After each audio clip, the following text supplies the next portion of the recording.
ನಮಸ್ತೆ ರೈತ ಮಿತ್ರರೇ, ನಾನು ನಿಮ್ಮ ಅಶೋಕ್. ನೀವು ನೋಡ್ತಾ ಇರುವಂಥದ್ದು ಅಶೋಕ್ ಅಗ್ರಿ ಸ್ಟುಡಿಯೋ ಯೂಟ್ಯೂಬ್ ಚಾನಲನ್ನು. ಸುಮಾರು ಒಂದು ವಾರದ ನಂತರ, ಅಫ್ಕೋರ್ಸ್ ಒಂದು 7-8 ದಿವಸದ ನಂತರ ನಾನು ಮತ್ತೆ ವಿಡಿಯೋನ ಮಾಡಲಿಕ್ಕೆ ಪ್ರಾರಂಭಿಸಿದ್ದೇನೆ. ವಿಡಿಯೋನ 6 ದಿನಗಳಿಂದ ಯಾವುದೇ ವಿಡಿಯೋನ ಅಪ್ಲೋಡ್ ಮಾಡಿರಲಿಲ್ಲ. ಕಾರಣಗಳು ಬೇಜಾನಿದೆ. ಅದನ್ನು ಹೇಳಲಿಕ್ಕಂತೂ ಈಗ ಸಮಯ ಇಲ್ಲ. ಓಕೆ, ನಮ್ಮ ಈ ಒಂದು ವಿಡಿಯೋದಲ್ಲಿ ವೆರಿ ಇಂಪಾರ್ಟೆಂಟ್ ಟಾಪಿಕ್. ನಾನು ಪ್ರತಿ ವಿಡಿಯೋದಲ್ಲಿ ಹೇಳ್ತೀನಿ ಇಂಪಾರ್ಟೆಂಟ್ ಅಂತ, ಯಾಕೆಂದರೆ ಅದು ಇಂಪಾರ್ಟೆಂಟ್ ಆಗಿರೋದ್ರಿಂದ ಹೇಳ್ತೀನಿ. ಈ ಒಂದು ವಿಡಿಯೋದಲ್ಲಿ ನಿಮಗೆ ಅತಿ ಮುಖ್ಯವಾದ ಮಾಹಿತಿಯನ್ನು ನಿಮ್ಮ ಜೊತೆ ಶೇರ್ ಮಾಡಲಿಕ್ಕೆ ಬಂದಿದ್ದೀವಿ. ಏನು ಅದು ಅಂತ ಅಂದರೆ, ನಾವು ರಾಸುಗಳನ್ನು ಲಕ್ಷ ರೂಪಾಯಿ ಇಟ್ಟು, ಅಂದರೆ ಹೆಚ್ಚು ಹಾಲು ಕೊಡುವಂಥ ರಾಸುಗಳನ್ನು ಹೆಚ್ಚು ಹಣವನ್ನು ಹೂಡಿಕೆ ಮಾಡಿ ಕೊಂಡುಕೊಳ್ಳೋ ಬದಲು ಆ ರೀತಿ ಹಸುಗಳನ್ನು ನಾವು ಬೆಳೆಸ್ಕೊಳ್ಳಿಕ್ಕೆ ಸಾಧ್ಯನಾ? ಆ ರೀತಿ ಹಸುಗಳನ್ನು ನಾವು ಬೆಳೆಸಬೇಕು ಅಂತಂದರೆ ನಮ್ಮ ಬೆಳೆಸುವ ಪ್ರಕ್ರಿಯೆ ಎಲ್ಲಿಂದ ಪ್ರಾರಂಭ ಆಗಬೇಕು? ಆ್ಯಕ್ಚುಲಿ ಇದು ಪ್ರಾರಂಭ ಆಗ್ತಕ್ಕಂಥದ್ದು ಒಂದು ಹಸು ಸೆಮೆನ್ ಕೊಡಿಸೋದ್ರಿಂದ ಸ್ಟಾರ್ಟ್ ಆಗುತ್ತೆ. ಈ ಟೋಟಲ್ ಪ್ರೋಸೆಸ್, ಒಂದು ಹಸುವನ್ನು ನಾವು 1 ಲಕ್ಷ ರೂಪಾಯಿಗೆ ಮಾರಾಟ ಮಾಡಬೇಕು ಅಂತ ಅಂದರೆ ನಾವೇನೆಲ್ಲ ಶ್ರಮಪಟ್ಟು ರಾಸುಗಳನ್ನು ಬೆಳೆಸಬೇಕಾಗುತ್ತೆ, ಅಂದರೆ ಯಾವ ರೀತಿ ಬೆಳೆಸಬೇಕು? ಮುಖ್ಯವಾಗಿ ಅತಿ ಹೆಚ್ಚು ಹಾಲು ಕೊಡುವಂಥ ರಾಸುವನ್ನು ನಾವು ಅಂದರೆ ಬೆಳೆಸ್ಕೋಬೇಕು. ನಮ್ಮ ಫಾರಮಲ್ಲೇ ನಾವು ಉತ್ಪಾದನೆ ಮಾಡ್ಕೋಬೇಕಂದ್ರೆ, ತಯಾರು ಮಾಡ್ಕೋಬೇಕಂದ್ರೆ ಏನೆಲ್ಲ ಮಾಡಬೇಕು?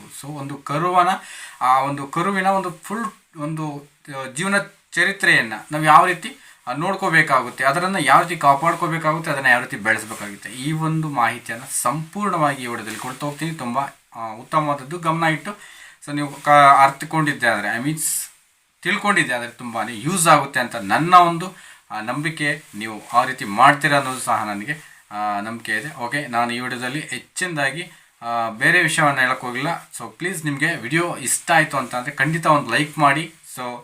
ನಮ್ಮ ವಿಡಿಯೋಗಳು ಪ್ರತಿಯೊಬ್ಬರಿಗೂ ಇಷ್ಟ ಆಗ್ತಿದ್ದಾವೆ ಅಂತ ನನಗಂತೂ ಅನ್ನಿಸ್ತಾ ಇದೆ. ಇಷ್ಟ ಆಗಲಿಲ್ಲ ಅಂತ ಅಂದರೂ ಡಿಸ್ಲೈಕ್ ಮಾಡಿ, ನೋ ಪ್ರಾಬ್ಲಮ್. ನಾನು ಕೊಡುವಂಥ ಮಾಹಿತಿ ನಿಮಗೆ ಮ್ಯಾಕ್ಸಿಮಮ್ ಉತ್ತಮ ಮಾಹಿತಿ ಅನ್ನೋದು ನನ್ನ ನಂಬಿಕೆ. ಉದ್ದೇಶಕ್ಕೋಸ್ಕರ ಈ ಮಾಹಿತಿಯನ್ನು ಕೊಡಲಿಕ್ಕೆ ಹೋಗ್ತಾ ಇದ್ದೀನಿ. ಓಕೆ, ಈ ಒಂದು ವಿಡಿಯೋದಲ್ಲಿ ನಾವು ರಾಸುಗಳನ್ನು, ಹೆಚ್ಚು ಬೆಲೆ ಬಾಳುವಂತಹ ರಾಸುಗಳನ್ನು ನಾವು ಹೊರಗಡೆಯಿಂದ ಹೆಚ್ಚು ಹಣವನ್ನು ಹೂಡಿಕೆ ಮಾಡಿ ತಂದು ಡೈರಿ ಫಾರ್ಮ್ ನಡೆಸೋದಕ್ಕಿಂತ ಪ್ರಸ್ತುತ ಇರುವಂತಹ ರಾಸುಗಳಿಂದಲೇ ಉತ್ತಮ ರಾಸುಗಳನ್ನಾಗಿ ನಾವು ತಯಾರು ಮಾಡ್ಕೊಳ್ಳಿಕ್ಕೆ ಸಾಧ್ಯ ಅಂದರೆ ಖಂಡಿತ ಸಾಧ್ಯ. ನಾವು ಮಾಡ್ಕೋಬೋದು, ಅದರಲ್ಲಿ ಯಾವುದೇ ಡೌಟ್ ಇಲ್ಲ. ಬಟ್ ನಾವು ಮಾಡಬೇಕಾದಂತಹ ಮುಖ್ಯ ಕೆಲಸಗಳನ್ನು ನಾವು ಮಾಡಿದ್ದೆ ಆದರೆ ಖಂಡಿತ ಅದನ್ನು ತಯಾರು ಮಾಡ್ಕೋಬೋದು.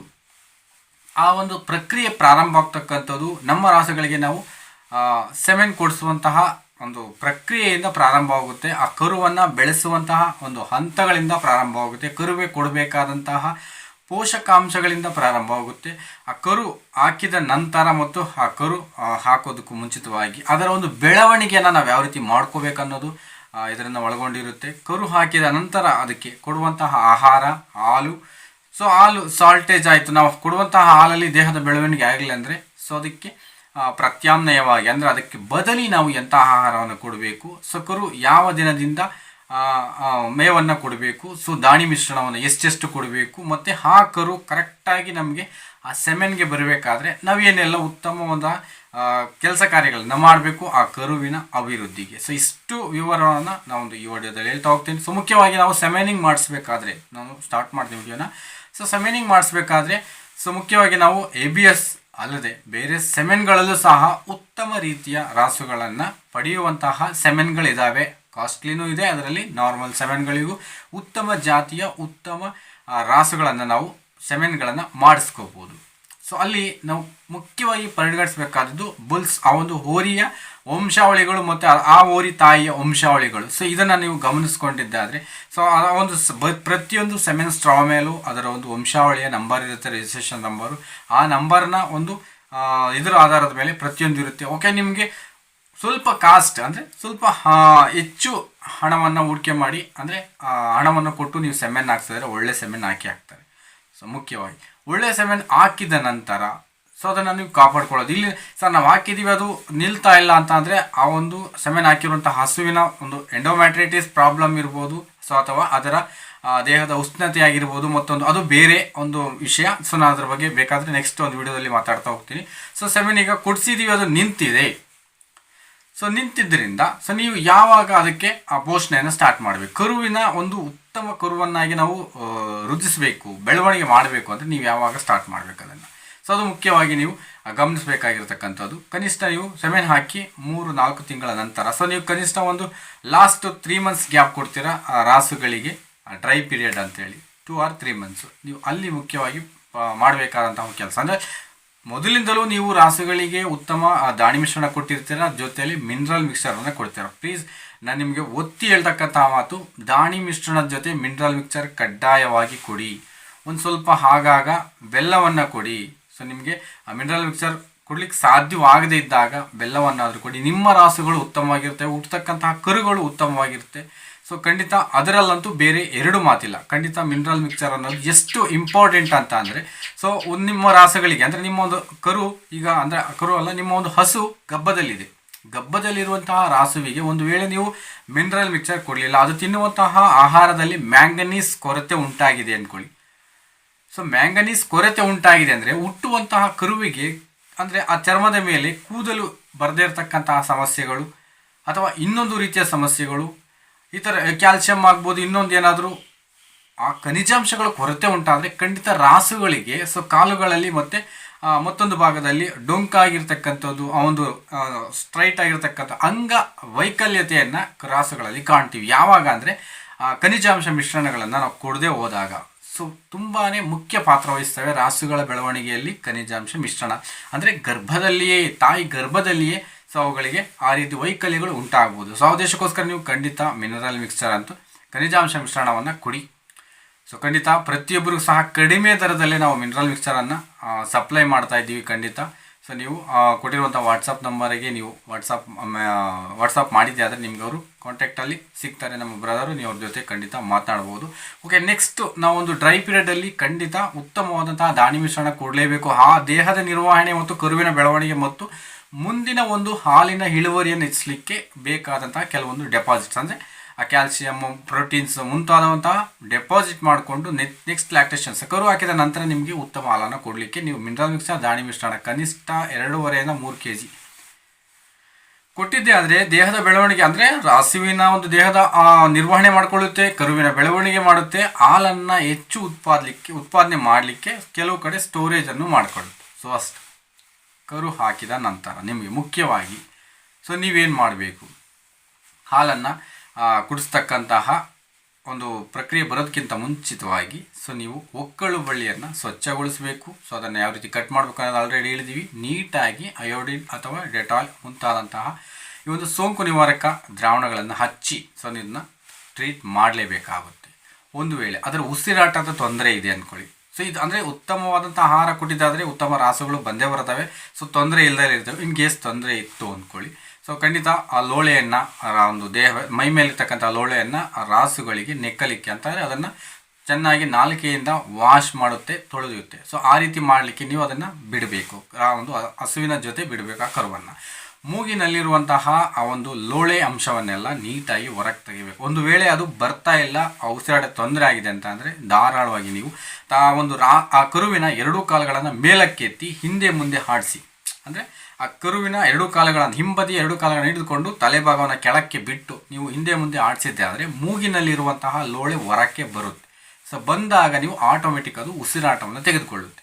ಅದಾದ ನಂತರ ನೀಟಾಗಿ ಅದಕ್ಕೆ ನೆಕ್ಕಲಿಕ್ಕೆ ಬಿಟ್ಟಾಗ ಅಂದರೆ ನಾಲಿಗೆಯಿಂದ ಶುಚಿ ಮಾಡುತ್ತೆ ಆ ರಾಸು ತನ್ನ ಕರುವನ್ನು ಮಾಡಿದ್ದೇ ಆದಲ್ಲಿ. ಸೊ ಅದು ಉತ್ತಮವಾಗಿ ನಿಲ್ಲಲಿಕ್ಕೆ ಒಂದು ಶಕ್ತಿಯನ್ನು ತೆಗೆದುಕೊಳ್ಳುತ್ತೆ. ಅದಾದ ನಂತರ ಮುಖ್ಯವಾಗಿ ನೀವು ಗಿಣ್ಣು ಹಾಲು, ಅದು ಎದ್ದ ತಕ್ಷಣ ಗಿಣ್ಣು ಹಾಲು ಕುಡಿಲಿಕ್ಕೆ ಮ್ಯಾಕ್ಸಿಮಮ್ ನೀವು ಪ್ರಯತ್ನ ಪಡಿ ಕುಡಿಸಲಿಕ್ಕೆ. ಸೊ ಅದಕ್ಕೆ ಆಲ್ರೆಡಿ ಅದರ ಒಂದು ಹಸಿವಿದ್ರೂ ಸಹ ಅದು ಅತ್ತ ಇತ್ತ ಅಡ್ಡಾಡುವಂಥ ಒಂದು ಪ್ರಕ್ರಿಯೆಯಲ್ಲಿದ್ದಾಗ ನೀವು ಆ ಹಾಲನ್ನು ಕಂಪಲ್ಸರಿ ಕೊಡಬೇಕಾಗುತ್ತೆ. ಕೊಟ್ಟ ನಂತರ ಸೊ ಆ ಗಿಣ್ಣು ಹಾಲನ್ನು ಅದು ರಾಸುವಿನಲ್ಲಿ ಹೆಚ್ಚಾದರೆ, ಒಂದು ವೇಳೆ ಅದು ಹೆಚ್ಚಾದರೆ ನೀವು ಅದನ್ನು ತೆಗೆದುಬಿಟ್ಟು ಸಂಪೂರ್ಣವಾಗಿ ನೀವು ಫ್ರಿಡ್ಜಲ್ಲಿ ಇರ್ತಕ್ಕಂಥದ್ದು ಇದ್ದವರು ಯಾರಾದರೂ ಅದನ್ನು ಬಳಕೆ ಮಾಡ್ತಿದ್ರೆ ಫ್ರಿಡ್ಜಲ್ಲಿಟ್ಟು ನೆಕ್ಸ್ಟ್ ಟೈಮ್ಗಾದ್ರೂ ಅದನ್ನು ಕೊಡ್ಬೋದು. ಗಿಣ್ಣು ಹಾಲಲ್ಲಿ ತುಂಬಾ ಅತಿ ಮುಖ್ಯವಾದ ಪೋಷಕಾಂಶಗಳಿರ್ತವೆ. ಈ ಹಾಲು ಆ ರಾಸುವಿನ ಆ ಒಂದು ಕರುವಿನ ಬೆಳವಣಿಗೆಗೆ ಅತಿ ಮುಖ್ಯ ಪಾತ್ರವನ್ನು ಪೋಷಣೆ ಮಾಡ್ತದೆ. ಸೊ ಉದ್ದೇಶಕ್ಕೋಸ್ಕರ ನೀವು ಕೊಡಬೇಕು. ಒಂದು ವೇಳೆ ಕೆಲವು ರಾಸುಗಳಲ್ಲಿ ಗಿಣ್ಣು ಹಾಲು ಬರೋದಿಲ್ಲ, ಸೊ ಹೆಚ್ಚು ಹಾಲು ಬರೋದೇ ಇಲ್ಲ. ಸೊ ಒಂದು ರಾಸುಗಳಿಗೆ ಕನಿಷ್ಠ ಒಂದು 3 ಲೀಟರ್ನಷ್ಟು ಹಾಲು ಬೇಕಾಗುತ್ತೆ. ಒಂದು 3 ಟೈಮ್ ಆದರೂ ನೀವು ಹಾಲನ್ನು ಕೊಡಬೇಕಾಗುತ್ತೆ ಈ ಕರುಗಳಿಗೆ. ಸೊ 1 ಲೀಟರ್ ಅಂದರೆ ಒಂದು ಟೈಮ್ಗೆ 1 ಲೀಟರ್ ಥರ ನೀವು 3 ಟೈಮ್ ಕೊಟ್ಟರೆ ವೆರಿ ಗುಡ್, ಅದು ತುಂಬಾ ಚೆನ್ನಾಗಿ ಬೆಳವಣಿಗೆ ಆಗುತ್ತೆ. ಇಲ್ಲ ನಮಗೆ 2 ಟೈಮ್ ಕೊಡ್ತೀವಿ ಅಂದರೆ 1.5 ಲೀಟರ್ ಪರ್ ಟೈಮ್ ಕೊಟ್ಟಿದ್ದಾದರೆ ಓಕೆ, ನೋ ಪ್ರಾಬ್ಲಮ್, ಆಗಲ್ಲ. ಸೊ ನಮಗೆ 1.5 ಲೀಟರ್ ಕಡಿಮೆ ಕೊಡ್ತೀವಿ ಅಂದರೆ ಬೆಳವಣಿಗೆಯಲ್ಲಿ ಸ್ವಲ್ಪ ಕುಂಠಿತವಾಗುತ್ತೆ. ಸ್ವಲ್ಪ ಹೆಚ್ಚು ಕೊಡ್ತೀವಿ ಅಂತ ಅಂದರೆ ಸ್ವಲ್ಪ ಭೇದಿ ಆಗುವಂಥ ಚಾನ್ಸಸ್ಸು ಇರುತ್ತೆ ಆ ಒಂದು ಸಂದರ್ಭದಲ್ಲಿ. ಸೊ ನೋ ಪ್ರಾಬ್ಲಮ್, ಅದರ ತೊಂದರೆ ಇಲ್ಲ. ಸೊ ಕರುವನ್ನು ನೀವು ಗಿಣ್ಣು ಹಾಲು ಕಡಿಮೆ ಇದೆ, ಹಾಲು ಬರ್ತಾ ಇಲ್ಲ, ಸೊ ಇದಕ್ಕೆ ನಾವು ಪ್ರತ್ಯಾಮ್ನಾಯವಾಗಿ ಅಂದರೆ ಬದಲಿಯಾಗಿ ಏನಾದರೂ ಮಾಡ್ಬೋದು ಅಂದರೆ ಖಂಡಿತ ಮಾಡ್ಬೋದು. ಸೇಮ್ ಆ್ಯಸ್ ಇಟ್ ಈಸ್ ಗಿಣ್ಣು ಹಾಲನ್ನೇ ನಾವು ತಯಾರು ಮಾಡಬಹುದು. ಹಾಲಿನಿಂದ, ಮಾಮೂಲಿ ಹಾಲಿನಿಂದ ಗಿಣ್ಣು ಹಾಲು ತಯಾರು ಮಾಡ್ಬೋದು. ಅದನ್ನು ನಾನು ಈಗ ಹೇಳಲಿಕ್ಕೆ ಹೋಗಲ್ಲ, ನೆಕ್ಸ್ಟ್ ವಿಡಿಯೋದಲ್ಲಿ ಹೇಳ್ತೀನಿ. ಸೊ ಇನ್ನು ಮುಖ್ಯವಾಗಿ ಹೇಳುವಂಥ ಒಂದು ಮುಖ್ಯ ಮಾಹಿತಿ ಅಂತಂದರೆ ರಾಸುಗಳಿಗೆ ನಾವು ಕರುಗಳಿಗೆ ಹಾಲನ್ನು ನಾವು ಕೆಲವರು ನೇರವಾಗಿ ಕೆಚ್ಚಲಿಗೆ ಬಿಡ್ತಾರೆ ಕರುಗಳನ್ನು. ಸೊ ನೀವು ಬಿಡ್ಬೋದು, ಓಕೆ, ನಿಮ್ಮ ಒಂದು ಇದ್ರ ಮೇಲೆ ಡಿಪೆಂಡ್ ಆಗಿರುತ್ತೆ. ಅದು ಗುದ್ದುತ್ತೆ ಮತ್ತು ರಾಸುಗಳಿಗೆ ತೊಂದರೆ ಮಾಡುತ್ತೆ. ಸೊ ಹಾಲು ಬರದೇ ಇದ್ದಾಗ ಅದು ಗುದ್ದುತ್ತೆ, ಖಂಡಿತ ಕೆಚ್ಚಲಿಗೆ ನೋವನ್ನು ಮಾಡುತ್ತೆ. ಅದು ಒಂದು ಅಂದರೆ ಪ್ರಕೃತಿ ನಿಯಮ ಅದು ಆಗುತ್ತೆ. ಓಕೆ, ನಾವು ರಾಸುಗಳಿಗೆ ಹಾಲನ್ನು ತೆಗೆದುಬಿಟ್ಟು ಕರುಗಳಿಗೆ ಒಂದು ಬಟ್ಟಲಲ್ಲಿ ಇಡ್ತೀವಿ. ಸೊ ನೀವು ಹಾಲನ್ನು ಇಡುವಂತಹ ಪ್ರಕ್ರಿಯೆ ಕೂಡ ತುಂಬ ಮುಖ್ಯವಾದದ್ದು. ನಾವು ಯಾವುದಾದ್ರೂ ಒಂದು ದೊಡ್ಡ ಬಾಟಲಿಗೆ 1 ಲೀಟರ್ ಬಾಟಲಿಗೆ ದೊಡ್ಡ ನಿಪ್ಪಲ್ಸ್ ಬರುತ್ತೆ, ಅದನ್ನು ಹಾಕ್ಬಿಟ್ಟು ಕರುಗಳಿಗೆ ಯಾವತ್ತೂ ಸಹ ಮೇಲಿಂದ ಅಂದರೆ ಬಾಟಲಿಯನ್ನು ಮೇಲೆ ಹಿಡಿದಾಗ ಸೊ ಅದು ಬಾಯಿ ಹಾಕಿ ಹೀರುವಂತಹ ಪ್ರೋಸೆಸ್ಸಲ್ಲೇ ಹಾಲು ಕುಡಿಸಬೇಕು. ಈ ಕೆಚ್ಚಲಿಗೆ ಬಿಟ್ಟಾಗ ಅದು ಮೇಲಿಂದನೇ ಹಾಲು ತೆಗೆದುಕೊಳ್ಳುತ್ತೆ. ಈ ಹಾಲು ಒಮಾಝೂಮ್ಗೆ ಹೋಗುತ್ತೆ, ರೂಮೆನ್ಗೆ ಹೋಗೋದಿಲ್ಲ. ಸೊ ಒಮಾಝೂಮ್ಗೆ ಹೋದಾಗ ಅದು ಹಾಲು ಚೆನ್ನಾಗಿ ಜೀರ್ಣ ಆಗಲಿಕ್ಕೆ ಉತ್ತಮವಾಗಿರುತ್ತೆ. ಒಂದು ವೇಳೆ ಅದು ರೂಮೆನ್ಗೆ ಹೋದರೆ ಅಲ್ಲಿ ಜೀರ್ಣ ಆಗೋದಕ್ಕೆ ಸಾಧ್ಯವಾಗೋದಿಲ್ಲ. ಅದರಿಂದ ಹಾಲನ್ನು ನಾವು ಎತ್ತರದಿಂದಲೇ ಕುಡಿಸಬೇಕು. ಅಂದರೆ ಹೈಟಲ್ಲಿ ನಾವು ಹಾಲಿನ ಬಾಟಲಿ ಅಥವಾ ಸೊ ಮತ್ತೊಂದರಿಂದಲೂ ಸಹ ಎತ್ತರದಿಂದ ಕುಡಿಸಿದಾಗ ಸೊ ಅಂದರೆ ಸಲೀಸಾಗಿ ಅದು ಜೀರ್ಣ ಆಗುತ್ತೆ. ತುಂಬ ಉತ್ತಮವಾಗಿ ರಾಸುಗಳು ಅಭಿವೃದ್ಧಿಯನ್ನು ಹೊಂದುತ್ತವೆ. ಸೊ ಕೆಚ್ಚಲಿಂದ ಕುಡಿದಂಥ ಹಾಲು ನೇರವಾಗಿ ಒಮ್ಯಾಝೂಮ್ಗೆ ರೂಮೆನ್ಗೆ ಹೋಗೋದಿಲ್ಲ. ರೂಮೆನ್ಗೆ ಹೋದರೆ ಅಲ್ಲಿ ಜೀರ್ಣ ಆಗಲಿಕ್ಕೆ ಸ್ವಲ್ಪ ತೊಂದರೆ ಆಗುತ್ತೆ. ಸೊ ಆವಾಗ ನಿಮಗೆ ಭೇದಿ ಆಗ್ತಕ್ಕಂಥ. ನೆಕ್ಸ್ಟ್ ಇನ್ನೊಂದು ಮುಖ್ಯ ಮಾಹಿತಿ ಏನು ಅಂತ ಅಂದರೆ ರಾಸುಗಳಿಗೆ ಕೆಲವೊಂದು ರೈತ ಮಿತ್ರರು ಏನು ಮಾಡ್ತಾರೆ ಅಂದರೆ ಹಾಲನ್ನು ತೆಗೆದುಬಿಟ್ಟು ಅಂದರೆ ಕರೆದುಕೊಂಡು ಆ ರಾಸುಗಳಿಂದ ಕರುಗಳನ್ನು ಕೊನೆಯಲ್ಲಿ ಬಿಡ್ತಾರೆ. ಒಂದು ಸ್ವಲ್ಪ ಹಾಲನ್ನು ಉಳಿಸ್ಬಿಟ್ಟು ಕೊನೆಯಲ್ಲಿ ಬಿಡ್ತಾರೆ. ಇದು ತಪ್ಪು.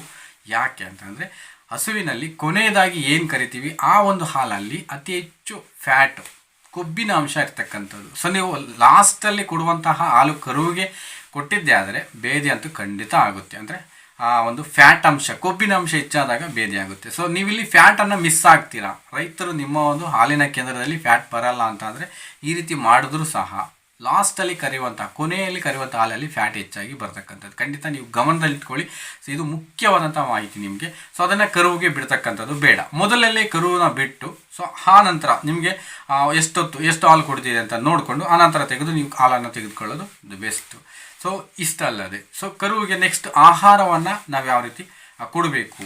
ಸೊ ಅದಕ್ಕೆ ನಾವು ಕೆಲವೊಂದು ಮುಖ್ಯವಾದಂತಹ ಅಂದರೆ ಈಗ ಒಂದು ಸ್ವಲ್ಪ ದಿನ ನಂತರ ಸೊ ಈಗ ಸ್ಟಾರ್ಟಿಂಗಲ್ಲಿ ಈ ಒಂದು ಎಲೆ ಜಾತಿಯ ಒಂದು ಅಲಸಂದೆ ಆಗ್ಬೋದು, ಈ ಒಂದು ಅವರೆ, ಅಗಸೆ, ಸೊ ಈ ರೀತಿಯ ಒಂದು ಮುಖ್ಯ ಅದರ ಜೊತೆ ಲೂಸನ್ಸ್ ಇವು ಚೆನ್ನಾಗಿ ಪೋಷಕಾಂಶಗಳು ಹೊಂದಿರುತ್ತಲ್ಲ ಈ ಒಂದು ಆಹಾರವನ್ನು ಸ್ಟಾರ್ಟಿಂಗ್ ಅದು ಕೊಡಲಿಕ್ಕೆ ಪ್ರಾರಂಭ ಮಾಡಿ. ಇದಾದ ನಂತರ ದಾಣಿ ಮಿಶ್ರಣ ಒಂದು 250 ಗ್ರಾಮಿಂತ ಒಳಗಿರಲಿ. ಯಾವತ್ತೂ ಸಹ ದಾಣಿ ಮಿಶ್ರಣ ಹೆಚ್ಚಾಗೋದು ಬೇಡ. ಸೊ ಯೂರಿಯಾ ರಹಿತವಾದಂತಹ ದಾಣಿ ಮಿಶ್ರಣವನ್ನು ನೀವು ಕೊಟ್ಟಿದ್ದೆ ಆದರೆ ರಾಸುಗಳಿಗೆ ಬೇಗ ಡೆವಲಪ್ ಆಗುತ್ತೆ. ಇದು ಯಾವಾಗ ಅಂತ ನಿಮ್ಮ ಓನಾಗಿ ನೀವು ಮಾಡ್ಕೊಂಡು ಹೋಗ್ತಾ ದಾಣಿ ಮಿಶ್ರಣ ಕೊಟ್ಟರೆ ಸೊ ಫಾಸ್ಟಾಗಿ ಡೆವಲಪ್ ಆಗುತ್ತೆ ಕರುಗಳು.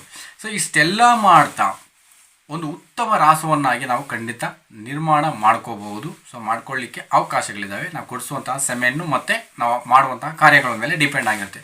ಸೊ ಈ ರೀತಿಯಾಗಿ ನೀವು ಮಾಡಿಕೊಂಡಿದ್ದೆ ಆದರೆ ನಿಮ್ಮ ರಾಸುಗಳು ಅತಿ ಹೆಚ್ಚು ಬೆಲೆಗೆ ಮಾರಾಟವೂ ಆಗುತ್ತೆ, ಅತಿ ಹೆಚ್ಚು ಹಾಲು ಉತ್ಪಾದನೆ ಮಾಡಲಿಕ್ಕೂ ಸಹ ಈ ರಾಸುಗಳಂದರೆ ಈಗ ನಾವು ಏನು ಇಷ್ಟು ಪ್ರೋಸೆಸ್ ಮಾಡಿದಂತಹ ಕರುಗಳು ಬೇಗನೆ ಬೆದೆಗೆ ಬರ್ತವೆ, ಸೆಮೆನ್ ತೆಗೆದುಕೊಳ್ತವೆ, ಸೆಮೆನ್ ನಿಲ್ಲುತ್ತೆ. ಸೊ ಬೇಗನೆ ಅವು ಕರು ಹಾಕಲಿಕ್ಕೂ ಪ್ರಾರಂಭ ಆಗುತ್ತೆ. ಸೊ ಆ ಉದ್ದೇಶಕ್ಕೋಸ್ಕರ ಇಷ್ಟು ಮಾಹಿತಿಯನ್ನು ಜಾಗ್ರತೆಯಿಂದ ಪರಿಪಾಲಿಸಿ ಸೊ ನಿಮ್ಮ ರಾಸುಗಳು ಅತಿ ಹೆಚ್ಚು ಬೆಲೆ ಬಾಳುವಂತೆ, ಅತಿ ಹೆಚ್ಚು ಹಾಲನ್ನು ಉತ್ಪಾದನೆ ಮಾಡುವಂತೆ ಮಾಡಿಕೊಳ್ಳಿ ಅಂತ ಹೇಳ್ತಾ ನಾನು ನಿಮ್ಮ ಅಶೋಕ್. ನಮಸ್ಕಾರಗಳೊಂದಿಗೆ